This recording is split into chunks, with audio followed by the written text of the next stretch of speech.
Lava Hound decks are skill. Elixir Golem decks are skill. Golem decks are skill.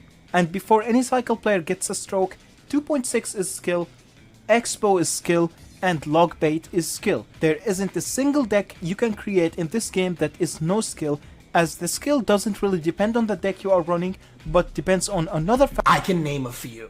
factor, and it is matchups. Let's take a look at Hawk 2.6, and that's a deck that is See, but he's actually right though. I had a feeling he was gonna go this direction. specifically designed to counter beatdown decks, or at least it feels like it because it has all the tools to defend and pressure them perfectly. Now, if you are a beatdown player and claim that 2.6 is a brain dead, zero skill deck, you would be partially correct, as the matchup is really stupid that it isn't fair. But your wording would be where your logic is flawed, as beating Lava Hound Miner Lightning decks with 2.6 would require you an insane amount of skill, since Musketeer is your only air counter. Another example is Expo, which usually has an amazing matchup against Lava Hound decks because they don't have much ground cards to actually block the Expo, so it's free tower locks. And with their quick cycle, they can easily spam Teslas and dominate the match, which is why I would accept 100% if a Lava player says Expo is no skill. But then you have the Giant Graveyard matchup,